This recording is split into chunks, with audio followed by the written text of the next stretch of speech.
where there's some cross purposes. It seems to be some tension built in how the brain is organized, but it's adaptive. It's what allows for highly coordinated, very sophisticated behavior to result. And similarly, it's not like we shouldn't expect there to be conflict in politics. In fact, there's healthy conflict.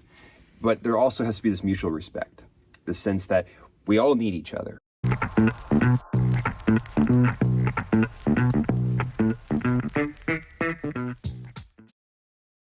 So today we're going to take on politics with an eye toward the brain, which is one of our main specialties as academics and scholars.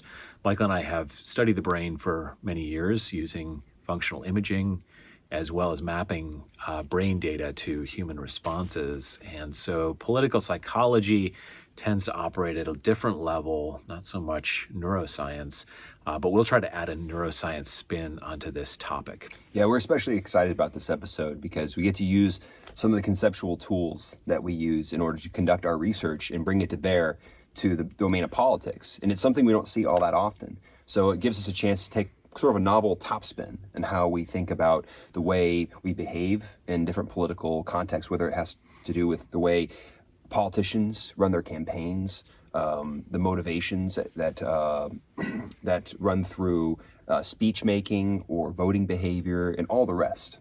That's right. And I feel like when you study the brain, you are constantly building this model of how your internal reality operates. And when you're in that area, you sort of helplessly start to run simulations in your own mind of kind of like, how would this work? Some societal factor like our political stage. And I have a small brain model, which I'll allude to a few times to get us going on this. When you think about politics and politicians and debate stages, you're thinking emotion. They are in the business of narratives that evoke emotion. A boring campaign where it's all facts and figures just can never match the excitement and enthusiasm that comes about with particularly strikingly emotional narratives about a particular individual. And basically, politicians are trying to evoke either anger or delight or mirth, dependent upon what their policy is they're going to roll out. And when we look at the brain, the human brain has the temporal lobes, which are at the sides and bottom underside of the brain. And deep within the temporal lobes is the amygdala, a structure that is evoking a lot of this emotional, it's associated with a lot of the emotional responses, notably fear and negative emotions, but it also responds to just whatever is salient in our environment at any given time. This is the underside of the prefrontal cortex, the orbitofrontal cortex, which resides just above the eye sockets. And that is an area that seems to connect emotion to action. So it's a little bit more setting the stage for whatever the circumstances are and adding that emotional component to it. And there's dense interconnectivity across the entire cortex, but particularly between the amygdala and the orbitofrontal cortex, there's very high traffic of neural impulses between those regions. And so they would be prime candidates, particularly the orbitofrontal cortex, for the very potent emotional debate stage performance. It's a mapping of some sort of statement or policy directly to emotions, and often trying to stoke up negative emotions or outrage, because those negative emotions have a particular potency with driving action. And in the case of politicians, it's getting the vote and getting people riled up, which gives them traction. So not that we want to be led entirely by negative emotions, but we are primates with these types of brains. And so that is part of the strategy. Oh, absolutely. When you think about what correspondents and consultants try to do for political actors, political operatives and politicians, what they want to try to do is to suss out what are the types of narratives that are able to hijack the parts of the brain that lead us to perform the actions that will lead to victories, whether it be the likelihood of voting, of donating to campaigns, or going that extra mile and actually contributing maybe as a volunteer for campaigns. And if we think about the organization of the brain, you have a whole continuum from perception, what we take in through our senses, And it all terminates in our actions. So it transforms all the information we're taking in from the world around us into models that we use to navigate this very complex world.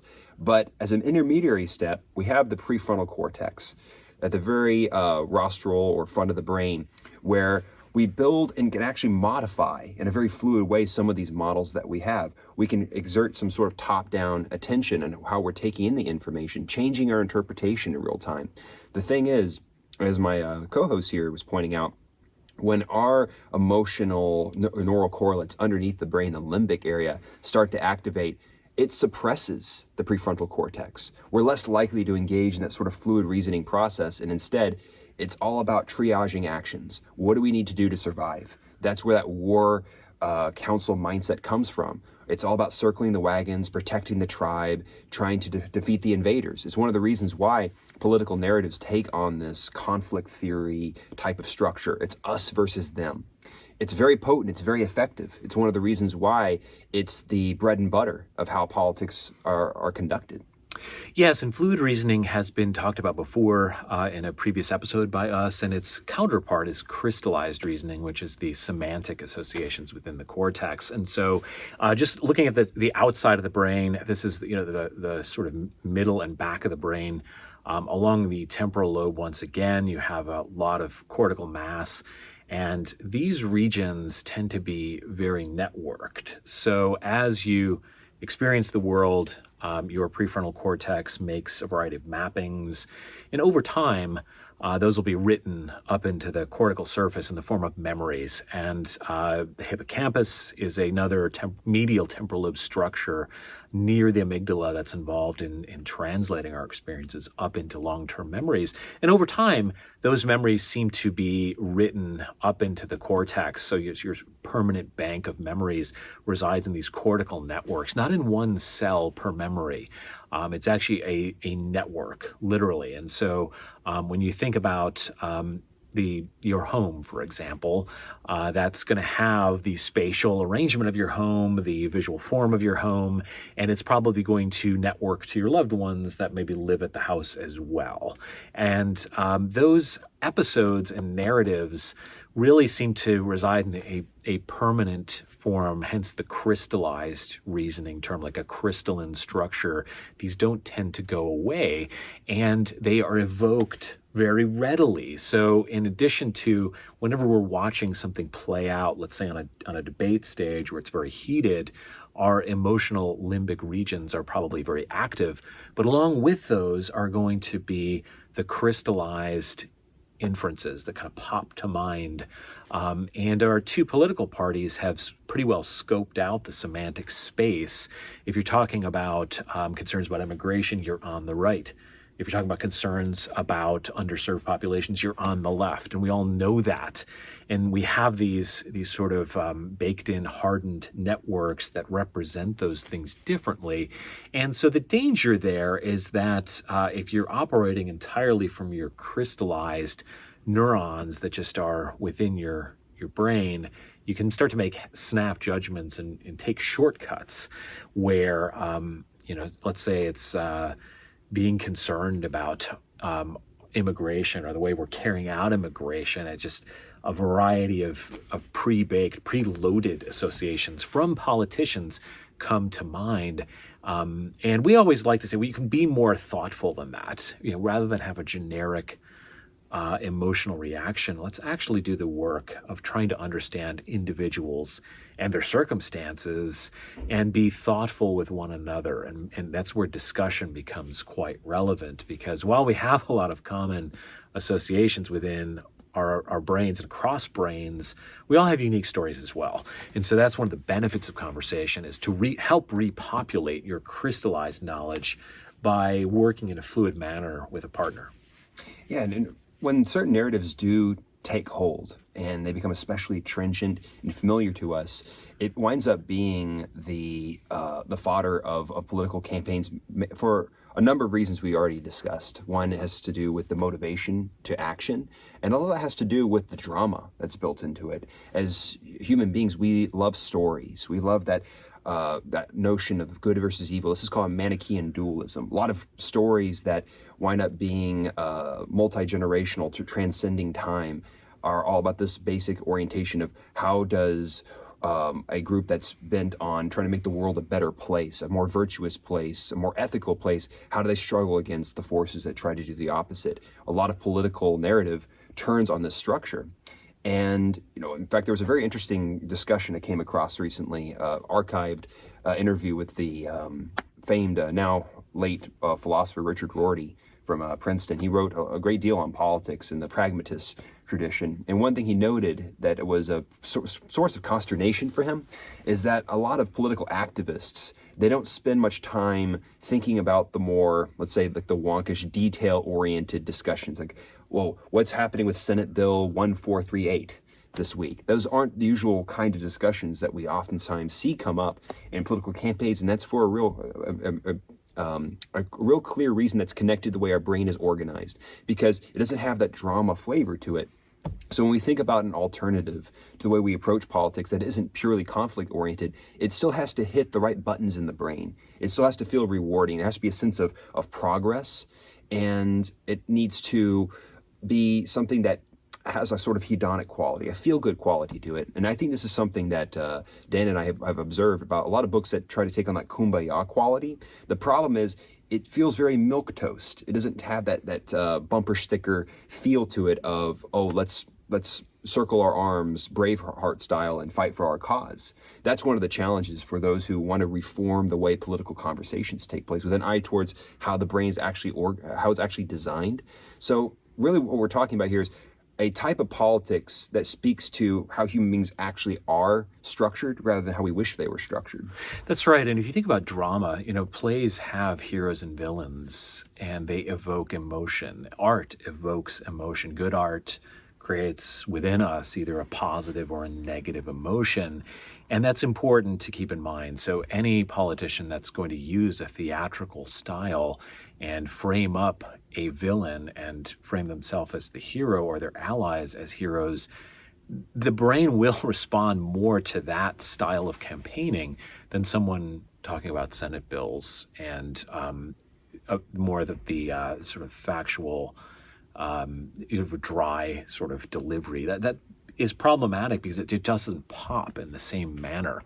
And so what can also happen is, Michael had used the term hijack at one point, that certain parts of it could become hijacked in a political way that politics kind of gets people stirred up by mapping their policy position to a strong emotion. And one way around that, which we've talked about before, is through the language of basic universal human values. And this is, again, Shalom Schwartz's work. We talked about in a previous episode those 10 basic human values, things like universalism and benevolence, things like security, tradition, conformity, and achievement, power. And if you think in terms of those 10 values, now the 10 values do not reside in cortical regions. We actually had tested this work that I had done with Adam Teed and Jelena Rakic, looking at fMRI, functional magnetic resonance imaging of human brains as people considered those human values. There was no really clear mapping that power lives within a region of the brain or universalism is within a particular area. But what we did find is that those self-transcendent values, benevolence, helping close others, universalism, taking care of a whole system or an environment, those were a bit different in their functional cortex profile than power and achievement, which are the self-interested values. And notably, if we just kind of take these two hemispheres apart, it was areas of the frontal lobe along this, what we call the medial area, the middle region, that responded preferentially to those self-transcendent values. So that was the main difference, something about the social aspect of values, benefiting others versus helping oneself. It's a very core concept. And that divide is very prominent within the basic human values theory. Another prominent difference, though, is, of course, the conservation values of security, tradition, conformity, versus the openness to change values of self-direction, along with stimulation and hedonism. That's another important divide within our values. And Shalom Schwartz has talked about anxiety as being one of the drivers. High anxiety moments drive us more toward the conservation state, enforcing conformity, tradition, and security. And those are traditionally evoked or linked to the emotional regions of the amygdala and the insular cortex. Again, medial regions, but more in the limbic zone of the brain. And while there isn't a perfect mapping, probably one of the drivers is anxiety to basic emotion. And then, of course, these more socially linked brain areas that are about helping people or helping oneself, which is all about tax breaks or how we distribute taxes. And so very deep within our brains, you can find activity that's correlated or supports a lot of the major action you see on a political stage. I think one of the other interesting coincidences, speaking of division, is if you look at the way the brain is structured, it's not just this monolithic organ, a single coherent organ. It's actually divided into a left and right hemisphere. In fact, some, not all functions, but some are lateralized. For instance, language, the use of the brain in order to find meaning in words and then eventually form articulation in order to pronounce words and make speech. That all resides in the left hemisphere. So there are some functions that seem to be lateralized. Oftentimes in popular science, it gets to be a little bit cartoonish. It's not exactly true that some of us are right brain and left brain in the sense of, oh, I'm good at math, I must be left brain, right? It's not like that. But there are certain functions that seem to gravitate more towards the right hemisphere and others towards the left hemisphere. Interestingly enough, as a parallel in politics, we have a polarized political environment in which we're having this discussion between the left and the right. We have a duopoly of political parties, the Democrats and the Republicans. And there's differences in orientation, the way they think about problems, the way they interpret issues. And similarly, the brain, the way it's organized, each hemisphere has a certain division of labor and how it interprets information, how it works with it. For instance, some really interesting work by Ian McGilchrist. He wrote a book called Master and His Emissary, and he spoke to some of these divisions between the hemispheres. He described the right hemisphere as being the master and the left hemisphere as being the emissary, where the right hemisphere is more so about broadening one's view, having a broader outlook, a broad range of potential interpretations of the of perceptual data being taken in. The left hemisphere is more about spinning a narrative. It's more of the interpreter. It's more about consolidating and filtering out information and having a clear, linear sequence of action in order to have a sense of familiarity with one's environment, where there's a clear course of action one needs to follow. But what's important to consider is that both hemispheres work together. They work in harmony. In fact, interesting work by another cognitive neuroscientist, Michael Gazzaniga, looking at split brain patients, in which there was a bisection done on the corpus callosum. It's this band of white matter that is right down the middle of the brain that connects the two hemispheres together, lets them communicate. They're like communication cables that let the two hemispheres exchange information. This type of surgery, neurosurgery, was done in order to prevent seizures from populating or migrating across the entire brain. So it did have these benefits, but what was interesting in those who had this split brain syndrome, where they didn't have a corpus callosum, is a lot of the behavior became very strange, very disorganized in some way. Like some of the actions that would result would be like, say one hand would reach for an object at a grocery store, the other hand would intercept and try to put it back. You can see that when the two halves of the brain aren't communicating with each other, behavior becomes disorganized. And similarly, I think in our political world, we as citizens need to recognize that we do need each other. When one sees oneself as being a neuron, let's say in networks that are oriented more so towards conservatism, or one kind of functions as more of a neuron in the networks that are oriented more so towards broad view, openness to change. Yeah.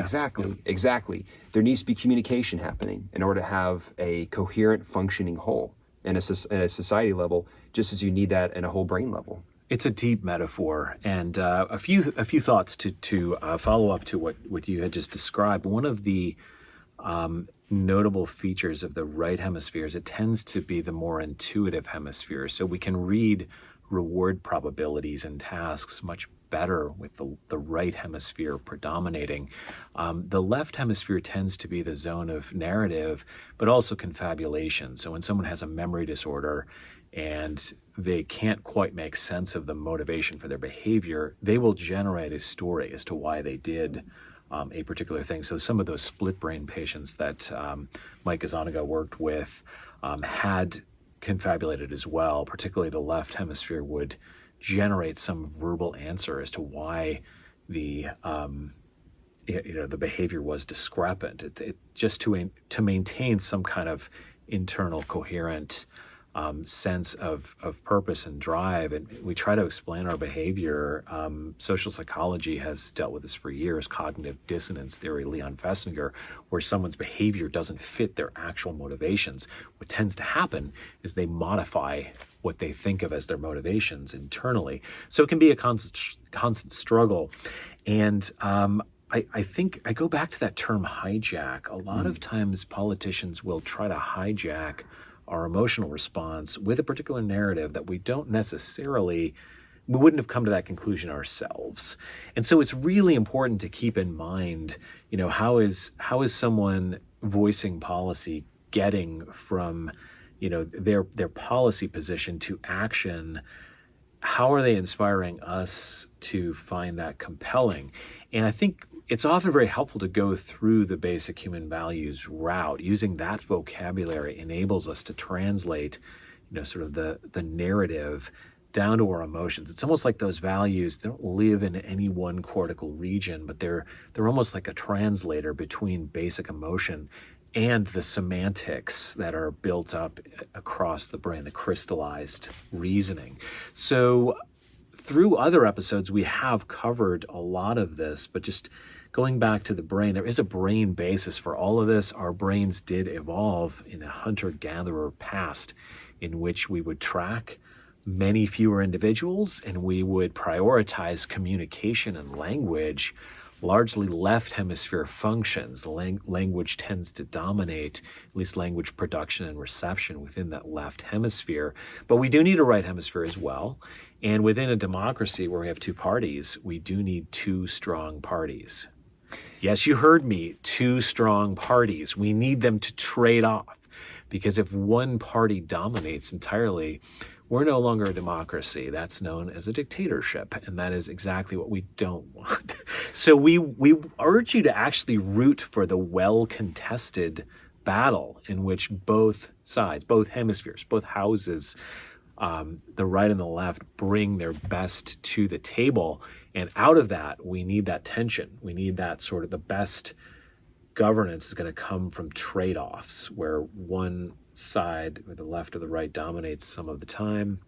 And then at other points, the other hemisphere or the other party dominates at other points. You see that within the brain. If we're going to take our instructional cues from the way a well-organized brain functions, right, the way it conducts its actions, it's built on these opponent processes, right, where there's some cross purposes. It seems to be some tension built in how the brain is organized, but it's adaptive. It's what allows for highly coordinated, very sophisticated behavior to result.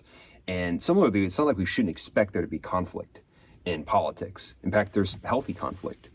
But there also has to be this mutual respect, the sense that we all need each other. We need each other's perspectives. We see more together when one combines and collates across different views, all led by different interpretive lenses, different values, which really serve as kind of like a sort of a filtering effect, almost the way a prism will refract and distort the light. Similarly, we never really see the world in the most objective sense. It's all filtered through our presuppositions, our beliefs, whatever we bring into this cocktail of what our brain comes up with and how we form beliefs and how we form interpretations of the world around us. That's very important, and where we could stick our necks out a little bit, theoretically speaking here. We'd definitely be interested in guests from the world of political science and political psychology to weigh in on this. But my sense is that there can be forms of authoritarianism that can stem from either the left or the right orientation if that struggle is out of balance. Similarly, a highly disorganized brain where you have disorders of cognition and thinking oftentimes result from a failure of the brain to be able to coordinate, where you have excitatory circuits that are going out of control without the right sort of inhibition signal coming into place to stop compulsive behavior. Similarly, in politics, there are certain ideological drives to commit to action that when there isn't enough of sort of like a brake mechanism or an inhibitory mechanism, you can have a form of authoritarianism, which is very left-wing oriented. We see the history of communism as being an example of this, or highly right-wing oriented, where you see history of fascism speaking to this. The reason why I say we kind of stick our necks out a little bit here is because this is actually a live debate among political scientists, whether authoritarianism is sort of a distinctively left-wing or right-wing phenomenon. But if we look at how the brain is organized and how organization the brain can go awry, we can see there's different flavors of disorder that are more so about being overly inhibited or being overly excitatory.